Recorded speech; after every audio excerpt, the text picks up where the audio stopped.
Professora, colegas, bom dia. Meu nome é Eduardo e nosso trabalho será sobre enquadramento sindical. O enquadramento sindical consiste na indicação de legitimidade dos sindicatos para representar os interesses de determinado trabalhador ou empregador. Ou seja, isso vale para os sindicatos patronais ou econômicos e para os sindicatos de trabalhadores. Para que seja feito o enquadramento sindical, algumas regras são seguidas, existindo inclusive base constitucional para isso, no artigo 8º da Constituição. Primeiramente, nós temos o quesito territorial.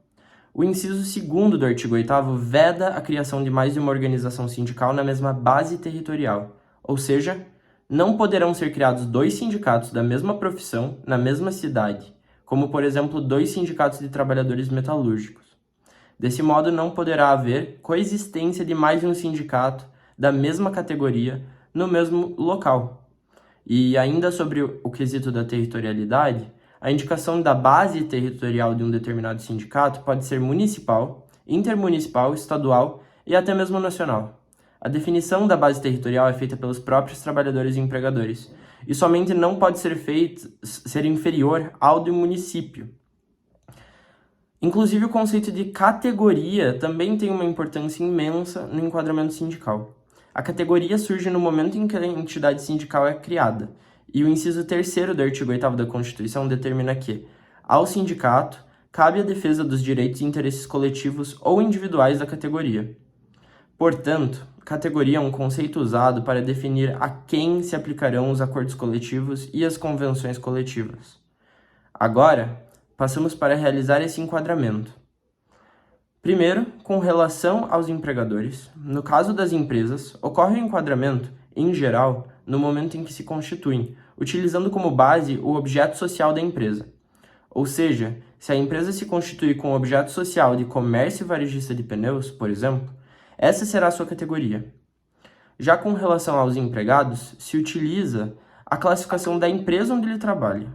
E conforme dito o doutrinador Sérgio Pinto Martins, se a empresa não tiver uma única atividade, mas várias, o empregado será enquadrado de acordo com a atividade preponderante da empresa. Assim, o pedreiro que trabalha numa escola não pertence à categoria da construção civil, mas à dos estabelecimentos de ensino. Todos esses conceitos são extraídos do artigo 511 da CLT. O parágrafo 1º desse dispositivo indica como vínculo social básico da categoria a solidariedade de interesses econômicos de quem empreende, atividade idêntica, similar ou conexa. Isso vale para as empresas, ou seja, para os empreendedores, tendo por base justamente os pontos em comum à realidade daquela atividade econômica. Essa presunção existe até mesmo nos casos em que as empresas são concorrentes. Enquanto isso, o parágrafo 2º indica similitude de condições de vida oriundas da profissão ou trabalho como base para o enquadramento. Isso importa aos empregados, que, portanto, são divididos em categorias profissionais. A ideia é unir os empregados que tenham essa semelhança nas condições de vida, de trabalho e de preocupações inerentes à vida diária.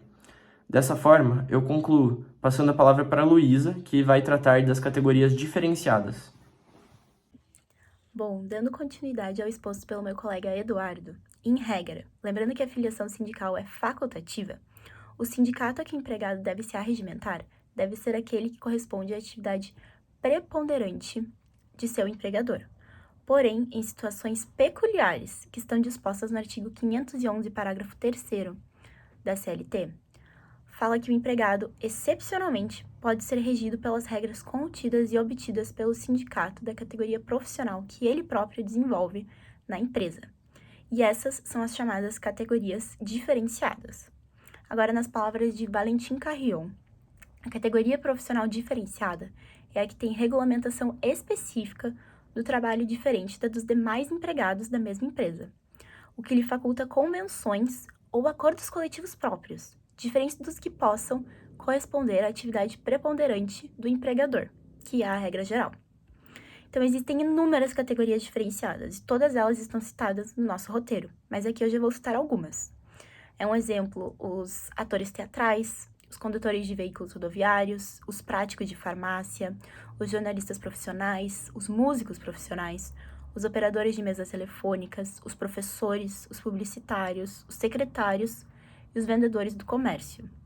Então, recapitulando, as categorias diferenciadas não foram permitidas aos empregadores, apenas aos empregados, que podem eventualmente encontrar maior semelhança de condições de vidas entre colegas de outras empresas que guardam com ele a identidade do estatuto profissional próprio, como é o caso dos médicos e dos engenheiros, ou encontrar condições singulares de vida, como é o caso dos ascensoristas e das secretárias, que realizam atividades que tendem a ser parecidas entre si, mesmo que sejam dentro de uma metalúrgica, em uma escola, em uma fábrica ou até mesmo em uma prefeitura. A categoria profissional diferenciada foi o máximo de ousadia que a CLT permitiu em termos de variação de estrutura sindical, porque no mais, todos devem se aliar aos colegas de semelhante condição de vida. Então agora eu vou passar a palavra para o meu colega Enzo continuar a nossa exposição. Por fim, para realizar nosso trabalho, preparamos algumas perguntas no questionáriozinho para que por meio de suas respostas seja possível esclarecer ainda mais o tema aqui tratado. Primeira pergunta é: quem não pode se sindicalizar? Quem não pode se sindicalizar são os membros das Forças Armadas, das Polícias Militares e Corpos de Bombeiro dos Estados e do Distrito Federal, diferentemente do servidor público civil, por expressa proibição constitucional. Não pode aderir ao movimento grevistas, tampouco se sindicalizar. Segunda pergunta: pode haver dois sindicatos na mesma categoria? Categorias similares podem constituir sindicato único, em uma mesma base territorial, a qual não pode ser inferior a um município, somente ser criando um sindicato representativo da categoria econômica ou profissional. Ou seja, não podem existir dois ou mais sindicatos da mesma categoria na mesma base.